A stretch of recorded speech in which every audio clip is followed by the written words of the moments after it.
안녕하세요. 저는 철없는 20대를 보내고 인생의 큰 사건을 30대에 겪고 이제서야 철이 든 여자입니다. 40대의 저는 더욱 현명한 사람이 되어 있을까요? 30대 중반을 넘어서는 지금 몇 개월 전 말도 안 되는 일을 겪고 우라가 터져 화병까지 걸리는 줄 알았습니다. 어딘가에 속 시원하게 이야기를 하고 싶어도 제 얼굴에 침 뱉는 꼴 같아서 꽁꽁 숨겨왔습니다. 제가 이렇게 남자 보는 눈이 개똥 같은 애인지 상상도 못했었는데 이런 일을 겪고 나니까 알게 되더라고요. 그럼 지금부터 제가 어디에도 말하지 못한 저의 파혼 이야기를 시작해 보도록 하겠습니다. 저희 부모님은 말이죠. 정말 투자의 신이라고 할 정도로 대단하신 분들이십니다. 아니, 사실은 투자의 신이라고 하긴 좀 그렇고 땅 보는 눈이 유별나게 좋다고나 할까요? 운이 좋은 건가? 아무튼 젊은 시절부터 부동산에 관심이 많았다고 하셨어요. 신림동 땅값이 정말 저렴했던 시절 그곳에 땅을 여러 군데 봐두셨고 돈이 생기면서 조금씩 땅을 사서 모으셨다고 했습니다. 그 당시에 신림동은 뭐 상권도 정말 아무것도 없었고 다세대 주택들만 즐비하고 도로 상황도 별로였다고 했습니다. 산동네 같은 느낌이 물씬 들 정도로 오밀조밀하게 지어진 집들 때문에 불편함도 많았다고 했어요. 지금은 큰 상가도 들어오고 화려한 도시로 변했지만 그 당시에는 정말 아무것도 없었대요. 그런 땅을 조금씩 모으다 보니 꽤 많은 터를 가지게 되신 것이죠. 그 터를 사설 주차장처럼 돈 받고 월 주차 위주로 운영하시다가 어머니께서 몸이 아프셔서 고생하기 시작할 때쯤 아버지께서 생각을 바꾸셨습니다. 어머니의 병간호를 위해 다니시던 회사를 그만두시고 어머니 옆을 지키시면서 간병을 시작하셨어요. 아버지께서 고생하는 모습을 보면서도 저는 대학에 다니던 시절이라 학교 생활이 바빠 아버지를 제대로 도와드리지 못했네요. 제가 다니던 학교가 관악산을 끼고 있는 국립대여서 정말 한눈 잠깐 팔면 성적이 와르르 무너지기 쉬웠거든요. 워낙 같은 학교 다니는 친구들이 공부를 잘해서요. 아버지께서 간병을 시작하신 이후에 퇴직금을 받으신 것도 있고 그동안 악착같이 모아두신 여유자금도 있긴 했지만 병원비라는 게 돈을 까먹기만 하는 거니까 아버지께서 약간의 위기감을 느끼셨던 것 같아요. 주차장으로 사용하던 터를 모조리 계산해 보니 건물을 올리기에 충분하다고 생각하셨던 것 같습니다. 아버지께서 대출을 받아 신림동 땅에 건물을 지으셨어요. 저는 너무 무리하시는 거 아니냐고 했는데 아버지께서는 일종의 투자이니 걱정하지 말라고 하셨습니다. 그쪽이 학교가 있고 또 고시촌으로 유명하다 보니까 원룸 장사가 잘 될 거라는 이유에서 시작하신 일이었어요. 건물을 거리상으로 떨어진 터에 두 채를 지으셨는데 하나는 원룸만 있는 6층까지 건물이고 하나는 투룸과 원룸이 같이 있는 빌라 형식의 건물이었습니다. 거기다가 딸 하나뿐인 아버지는 원룸을 아예 여성 전용 건물로 못 박으셨어요. 보안도 철저하게 감시하셨고 CCTV도 다른 건물들에 비해 3배 이상 많이 달아두셨습니다. 그러다 보니 여학생들에게 인기가 좋았고 원룸을 세놓자마자 언제 공실이 생기는지 문의도 많이 들어왔습니다. 저도 대학을 졸업하자마자 구로에 있는 IT 전문 업체에 취직을 하게 되면서 아버지의 투룸 빌라 형식 건물에 입주를 하게 되었습니다. 그 꼭대기층은 다른 층보다 훨씬 넓은 투룸이었는데 언젠가 저를 위해 주고 싶으셨다고 하셨어요. 저는 기꺼이 그 집으로 들어가 둥지를 틀었습니다. 그렇게 회사 일에 적응하게 된 지 얼마 되지 않아 어머니의 병색은 나아질 기미가 보이지 않더니 결국 세상을 떠나시게 되었습니다. 아버지와 저와 둘이 남게 되자 아버지는 저와 함께 투룸에 들어오지 않으시고 어머니와 살던 본가를 정리하시고는 원룸으로 들어가셨어요. 원룸에 반지하 공간도 있었거든요. 아버지께서는 영 불안하시다며 1층 제일 바깥쪽 집으로 들어가시면서 원룸 관리도 하시겠다고 했어요. 거기다가 다 큰 딸이랑 둘이 살면 딸이 불편할 것 같다는 이유도 한몫했습니다.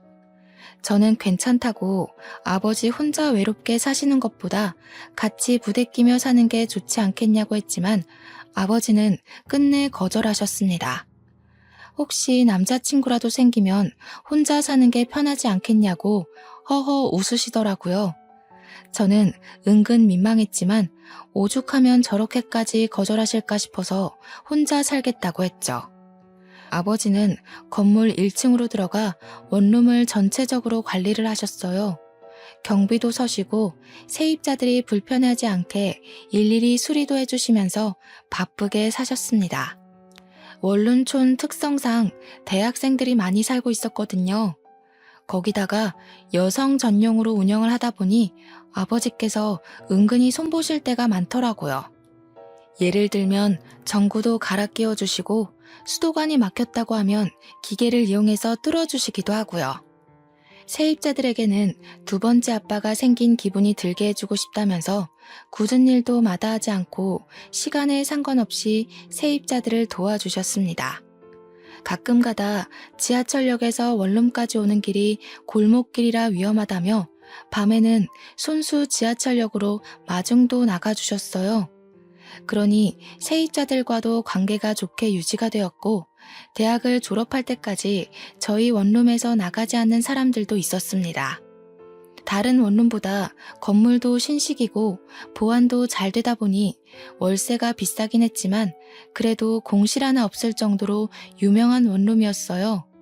오죽하면 신입생 중에 여학생이 집을 구한다 하면 공인중개사분들이 아버지께 공실 없냐고 따로 연락이 올 정도였습니다.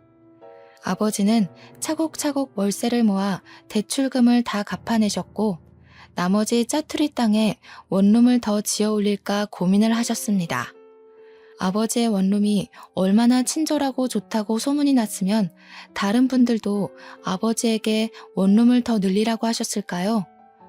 혼자 사는 여학생들이 꼭 딸같이 느껴진다면서 아버지는 그들에게 온갖 정성을 다 쏟아 부으셨습니다. 크리스마스 시즌이 되면 각 집마다 케이크를 돌리고 방학 중에는 월세를 조금 깎아주시기도 했어요. 다들 본가에 내려가 집이 비어 있으니까 월세를 다 받기가 좀 그렇다는 이유에서요. 입주해 있는 세입자들도 우리 아버지에게 아빠 하면서 살갑게 굴고 세입자들의 부모님들도 우리 아버지께 참 잘하셨습니다. 그래도 원룸 특성상 건물에 35가구 정도가 들어올 수 있었는데 그들이 모두 잘한다는 건 그만큼 아버지의 노력이 있었기 때문 아닐까요? 제가 너무 아버지 자랑을 늘어놓았죠. 하고 싶은 이야기는 이게 아니었는데. 아무튼 저는 자랑스러운 우리 아버지의 자랑을 하염없이 늘어놓을 수 있을 정도로 아버지를 사랑합니다. 다른 집은 아버지와 딸 사이가 서먹하다고 했지만 병을 오래 앓으셨던 어머니 덕에 아버지와 저는 끈끈함이 남달랐어요. 그렇게 세월이 흘러 제 나이 32살쯤 사건의 전조가 일어나기 시작했습니다. 저는 그때 회사에서 대리를 달고 열심히 업무를 보고 있었을 시기였어요. IT 기업의 특성상 하루 종일 컴퓨터만 들여다보고 잘못된 소스를 찾아내야 하는 직업이었기에 피로도가 정말 남달랐습니다. 돈은 그만큼 많이 만질 수 있지만 건강을 꽤 해치는 직업이라고도 할 수 있었죠. 무료한 일상에 빠져들어 하루 종일 컴퓨터만 들여다보고 책으로 공부를 하고 쉴 틈 없이 지내고 있었어요. 그런데 저의 대학 동창이 뜬금없이 연락이 와서는 소개팅 한 번만 할 생각이 없냐고 묻더라고요. 저는 당연히 거절했습니다. 일이 바빠서 야근이 매일같이 밀려 있는데 남자를 만날 시간이 어디에 있겠습니까? 거기다가 하루빨리 과장을 달고 싶은 마음에 누구보다 열심히 일을 하고 있었는데 연애할 생각도 전혀 없었고요. 그래서 대학 동창에게 정중하게 거절을 했는데 이 인간이 저를 붙잡고 계속 늘어지는 겁니다. 너무너무 괜찮은 사람이라고 남주긴 아까운데 저라서 꼭 소개를 해주고 싶다고 했습니다. 우연히 같이 술자리를 했는데 메신저에 있는 제 사진을 보고 소개를 받고 싶다고 몇 날 며칠을 졸라댔대요. 자기도 피곤하다면서 한 번만 만나달라고 애걸복걸을 하는데 도무지 그냥 넘어갈 수가 없었습니다. 왜냐하면 그 동기가 대학 시절에 조별과제를 하면서 저를 도와준 적이 한두 번이 아니었거든요. 계속 부탁을 하니까 저도 거절할 핑계도 없고 그래서 한 번만 만나보겠다고 했습니다. 소개팅을 하기로 한 남자는 S기업에 다니고 있다고 했어요. 그 회사가 엄청난 대기업이잖아요. 저는 전문 기업으로 빠지느라 대기업 산하에 있는 회사였거든요. 물론 소속으로 따지면 저도 대기업이긴 했지만 본사 직원과는 또 다른 느낌이긴 하죠. 너무너무 괜찮은 사람이라는 말도 있었고 승진도 탄탄대로라며 미래를 생각하면 이런 남자를 만나야 한다고 동기가 침이 마르도록 칭찬을 하더라고요. 저도 속물은 속물인지라 혹하긴 했어요. 한 번만 만나보고 별로면 두 번은 안 만난다고 못을 받고는 소개팅 자리에 나갔습니다. 첫인상은 그냥 평범 그 자체였어요. 우리 회사에서도 꽤 볼 수 있는 외모였습니다. 정말 평범함 그 자체요. 단지 회사 사람들처럼 배불뚝이는 아니었다는 게 단 한 가지의 위안이 되었으니까요. 그 나이에 앉아서 운동도 안 하고 술만 먹어서 배 나온 사람이 얼마나 많은지 다들 아시죠? 배는 없다는 사실이 안도감을 준다는 것에 웃음이 비죽 나올 뻔했지만 갈무리하고 밥을 먹었습니다. 그런데 식사 매너가 꽤 좋더라고요. 남의 음식을 탐내는 사람도 아니고 막 흘리거나 묻히거나 하면서 먹는 사람도 아니었고요. 그걸로도 나름 플러스가 되는 모습이었는데 이 사람이 은근 유머 감각이 있는 거예요. 툭툭 던지는 말이 어찌나 웃기던지 오래간만에 그렇게 웃으면서 밥을 먹어본 것 같네요. 대화도 잘 통하고 전문 분야에 대한 이야기가 나오는데 은근히 용어도 많이 알고 하더라고요. 전공도 아니고 그 분야에서 일을 하는 것도 아닌데 대화가 잘 통해서 물어보니까 저를 만나고 싶은 마음에 공부를 했대요. 그런 모습이 전부 플러스가 되면서 평범하게 생긴 얼굴이 장점 같아 보이더라고요. 더 못나지 않고 딱 평균인 얼굴이 얼마나 다행인가. 못생겼으면 밥 먹기도 싫었을 텐데 하면서 저 스스로를 다독이고 있더라니까요. 대기업 다닌다고 은근히 저 무시하거나 으스대거나 할 줄 알았는데 그런 것도 전혀 없었어요. 오히려 저에게 그 어려운 컴퓨터 언어를 다룬다면서 저를 축혀 세우더라고요. 우리 회사 사람들은 여자가 일만 하고 사근사근한 맛이 없다면서 저를 깎아내리기 바빴는데 말이죠.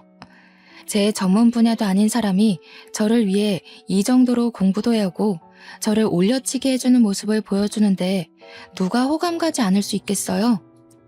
자연스럽게 소개팅남과 다음 만남에 대한 약속까지 잡아버리고 집으로 돌아왔습니다. 그날부터 매일 빠짐없이 저에게 아침 인사를 문자로 남기는데 너무 센스 있게 날씨를 알려주는 거예요.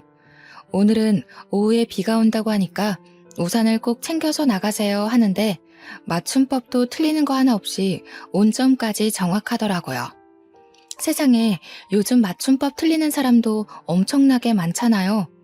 제가 얼마 전에 회사 사람이 뜬금없이 메신저로 모르는 개의 산책이라고 보내서 모르는 개를 왜 산책시킨다는 거야?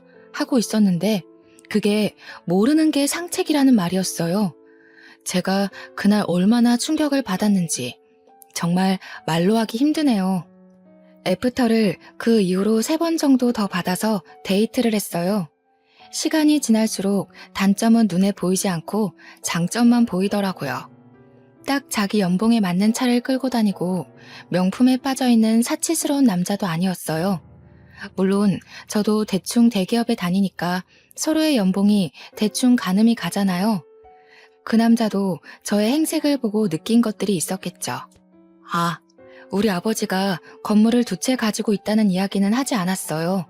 아무래도 요즘 조물주 위에 건물주라는 말도 있고 아버지의 재산인데 마치 제 것처럼 느낄까봐 일부러 말하지 않았습니다. 어머니께서 돌아가시고 받은 보험금에 원룸 월세 받은 걸로 대출금은 다 갚아서 온전한 아버지의 건물이긴 하지만 저희 아버지께서도 허튼데 돈 쓰시는 분은 아니시거든요.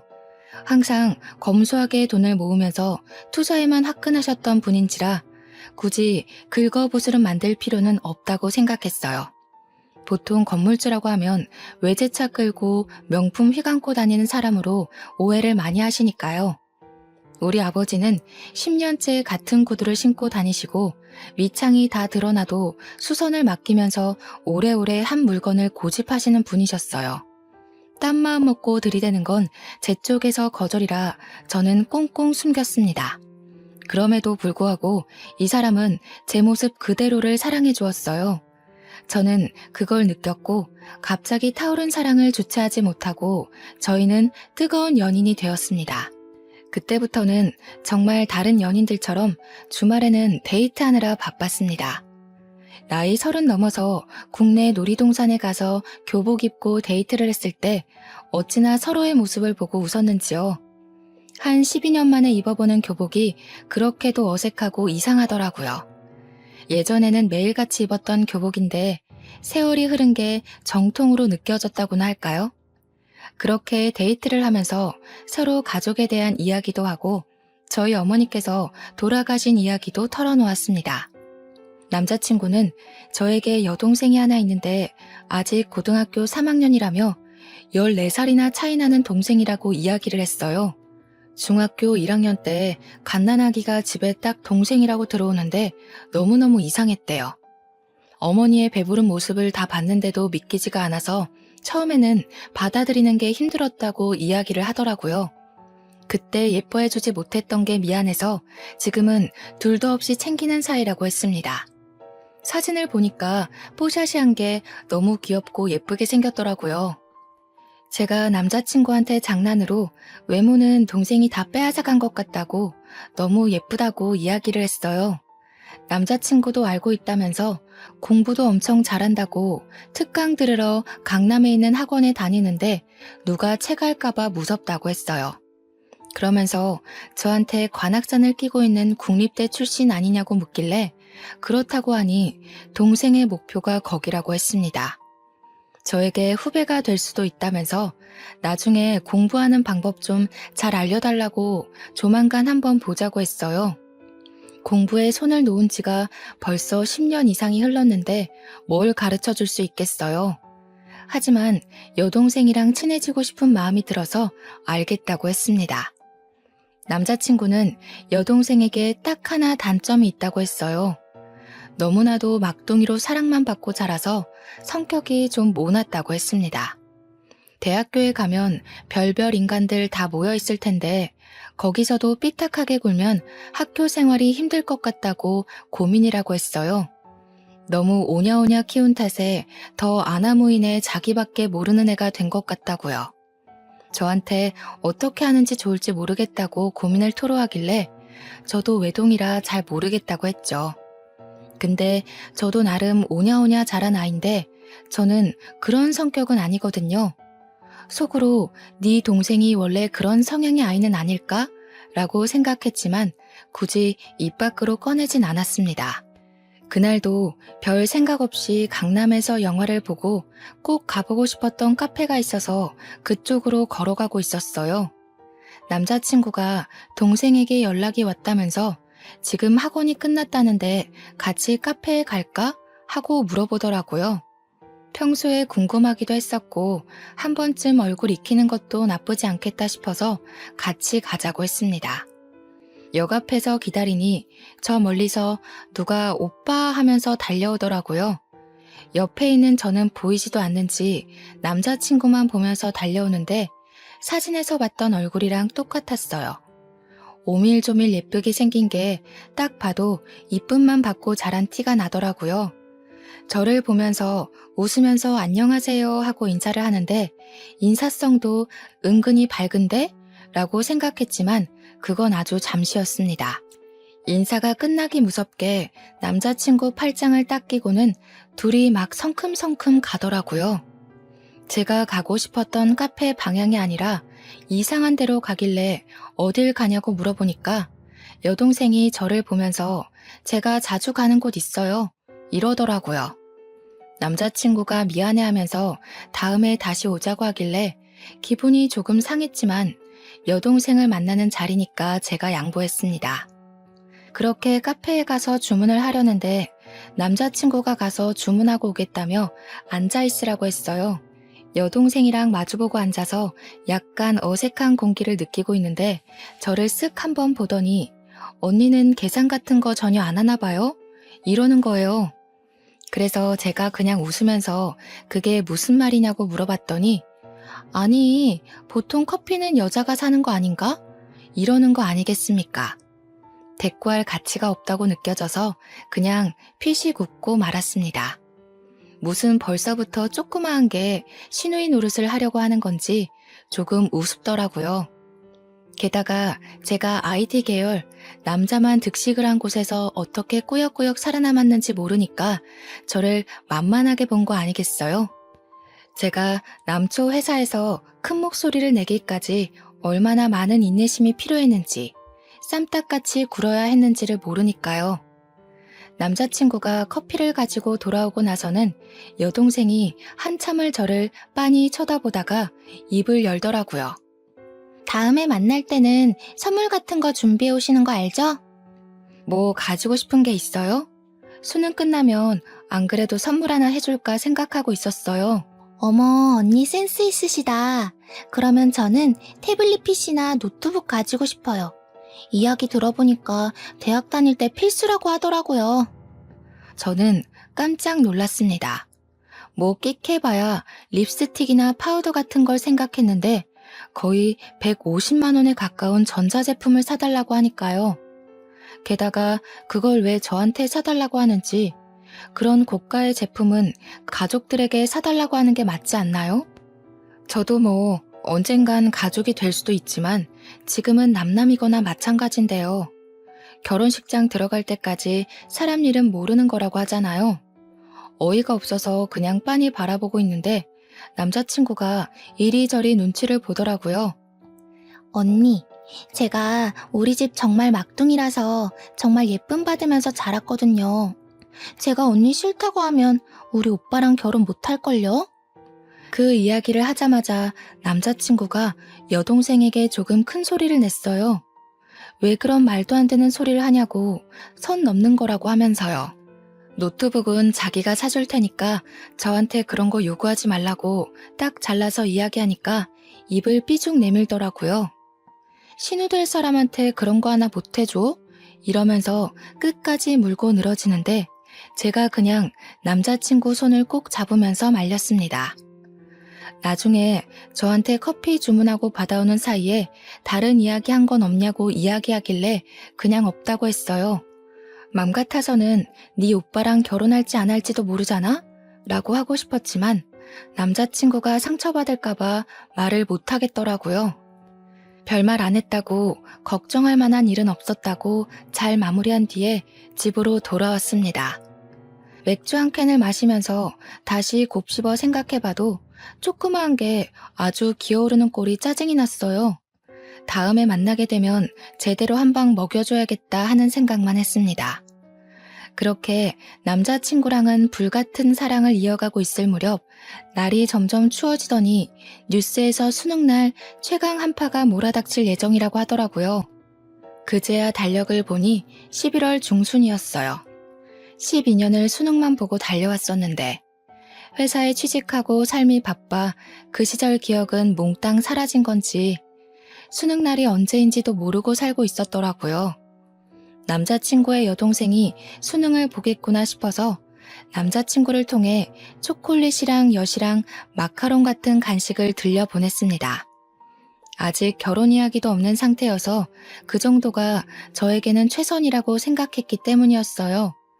잘 전해줬냐고 물어보니까 남자친구가 저에게 여동생이 너무 고맙다고 했다면서 저에게 직접 감사 인사를 하고 싶다고 했대요.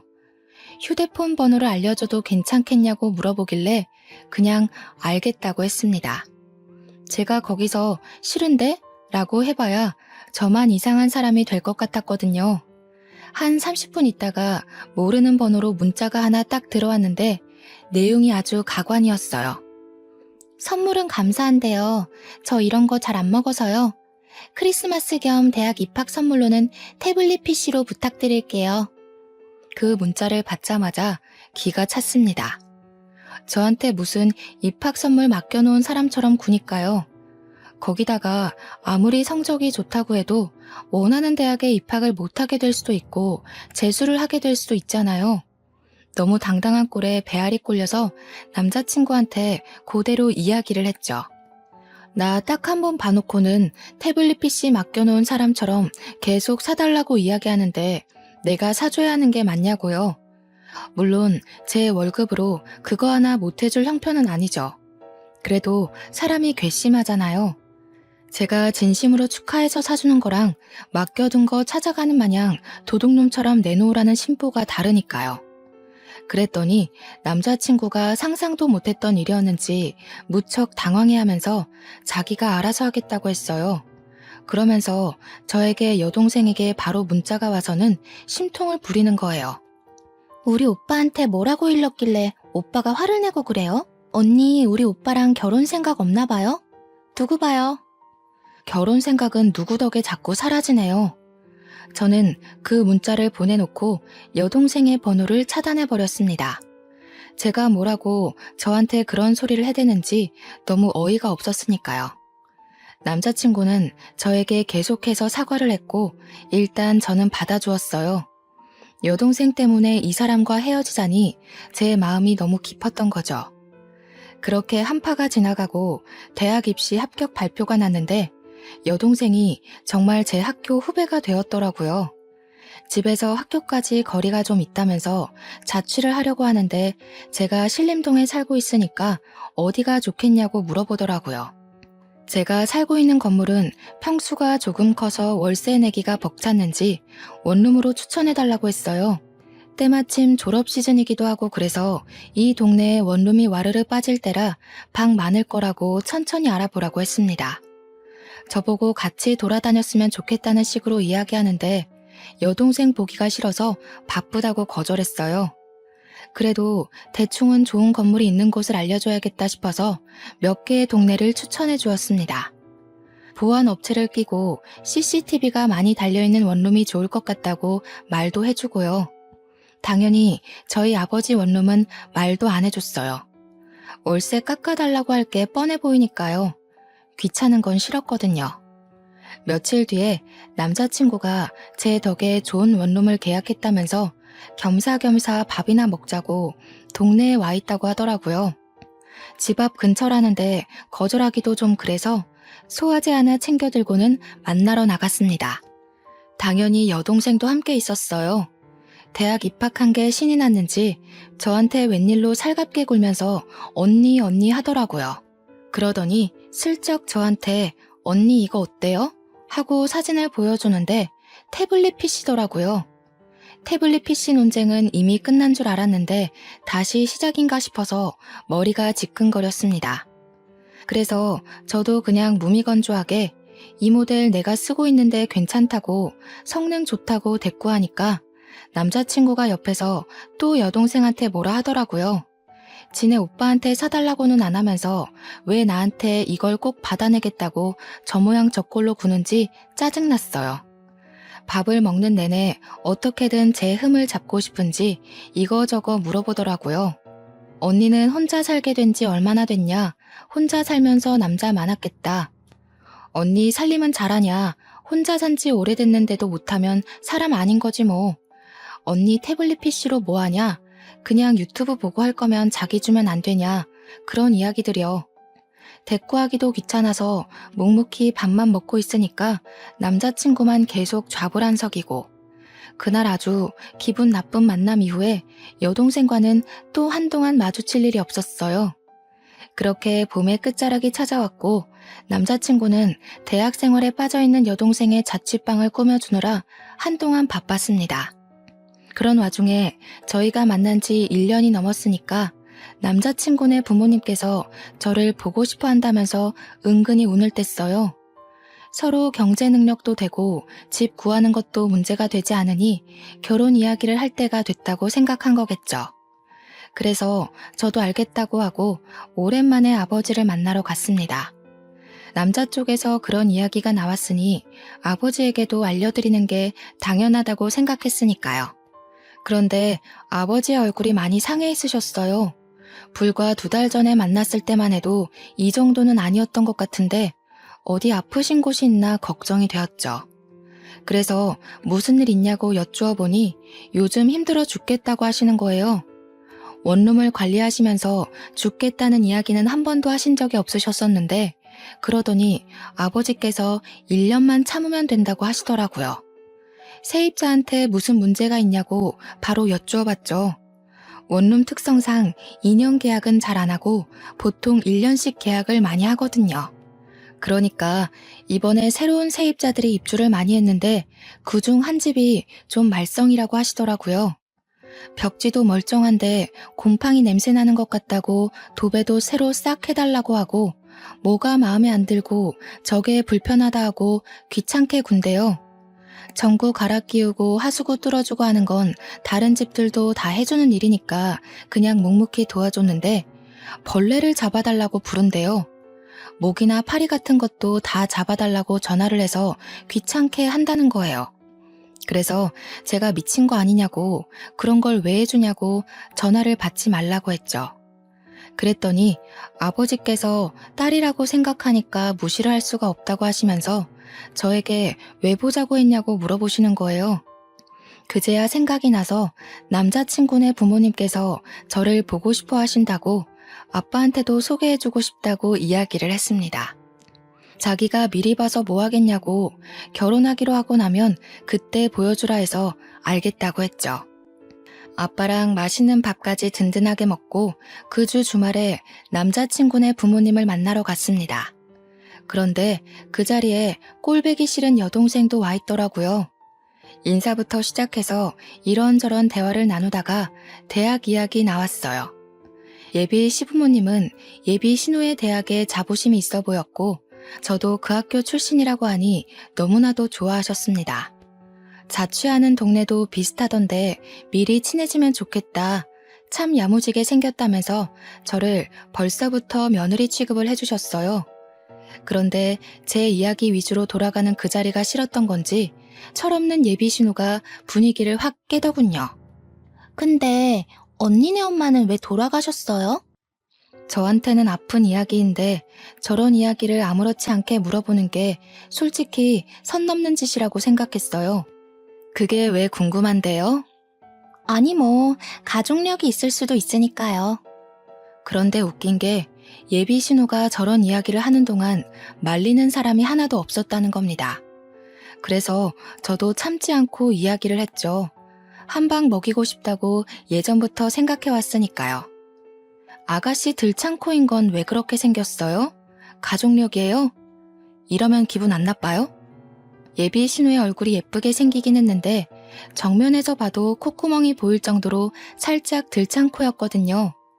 수능 끝나자마자 계속 코 수술하고 싶다고 노래를 불렀다는 걸 예비 신랑에게 들어서 알고 있었어요.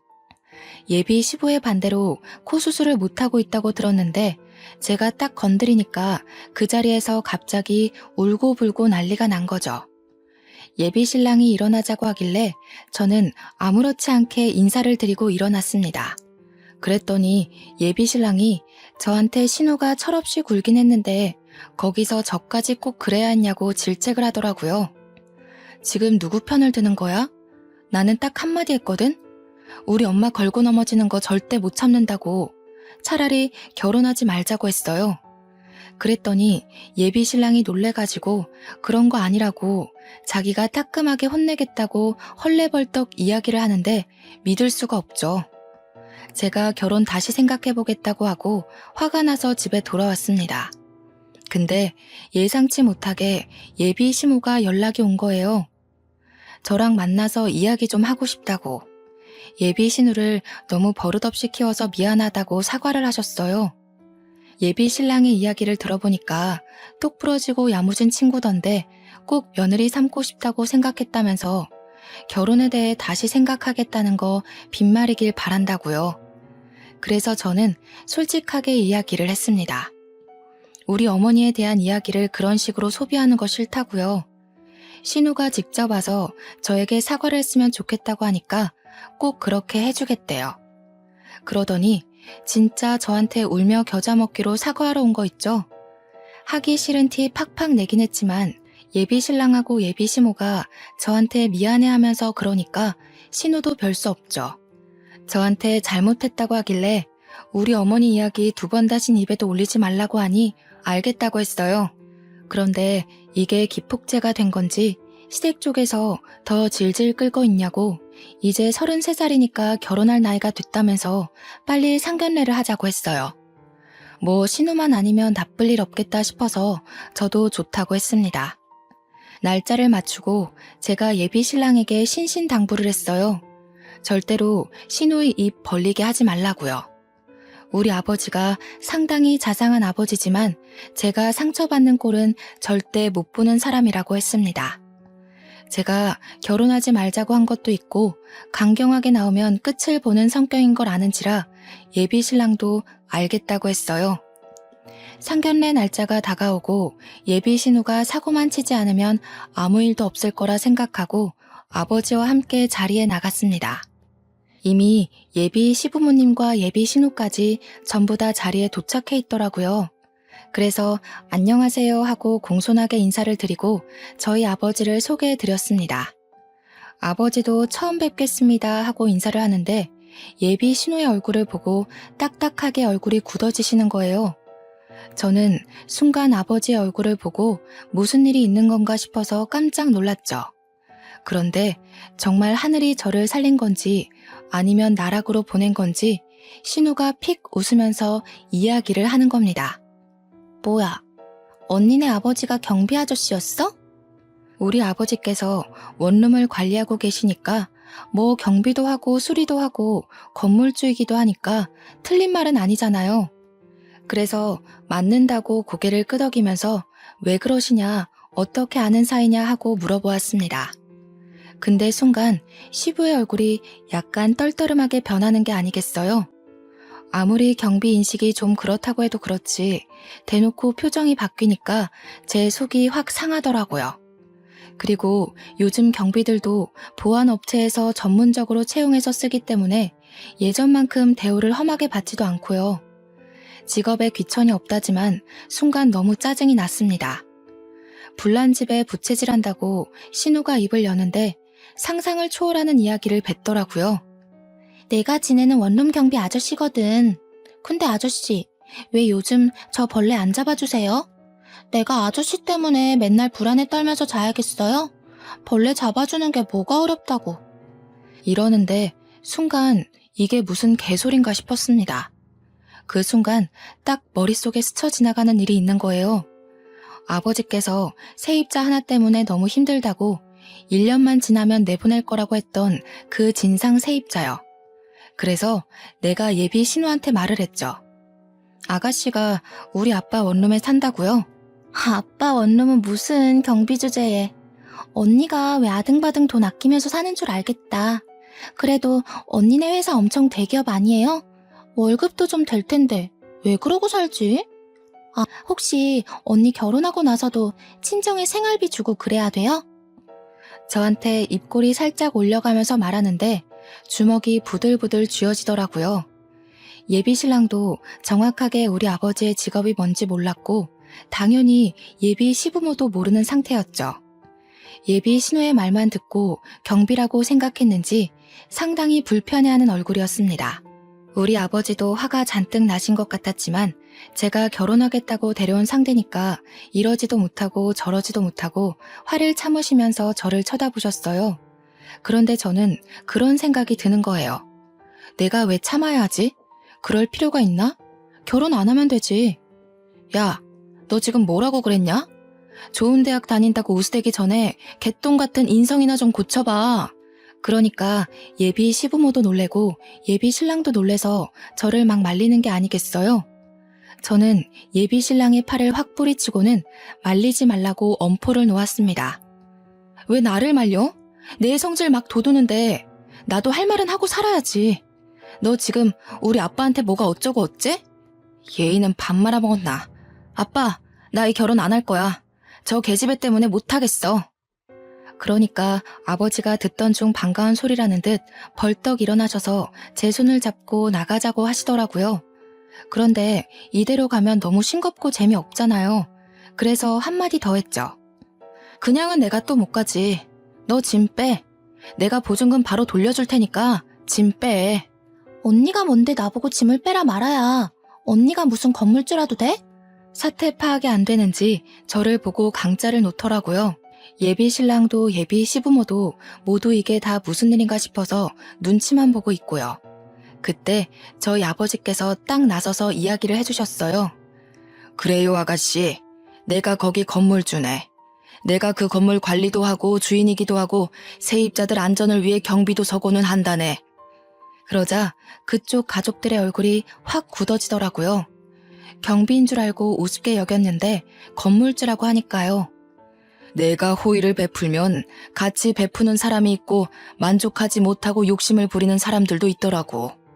아가씨는 후자였지. 욕심을 부려도 유분수지 어느 건물주가 세입자 벌레를 잡아주나?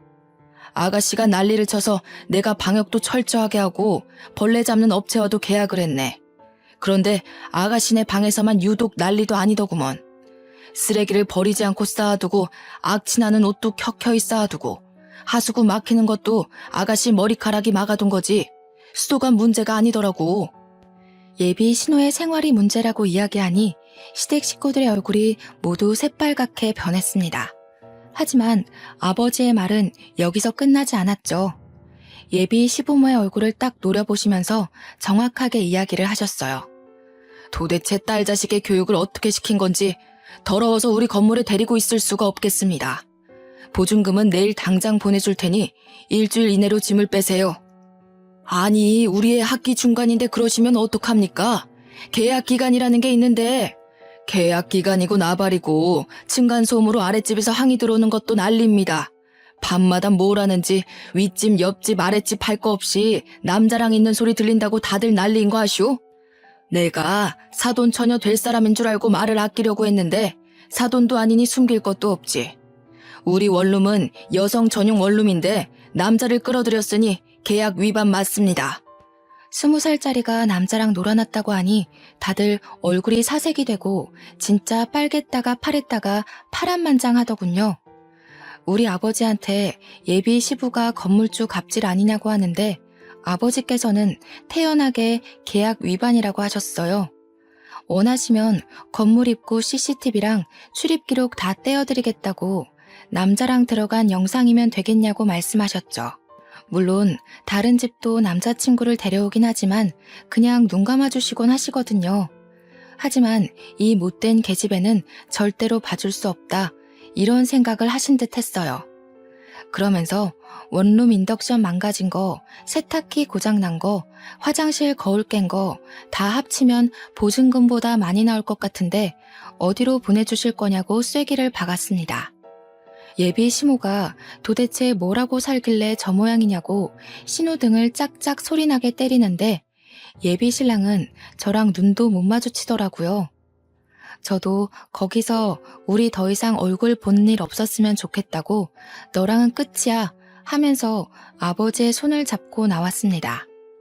시원한 가을 공기 맞으면서 딱 나오는데 갑자기 웃음이 확 터지더라고요.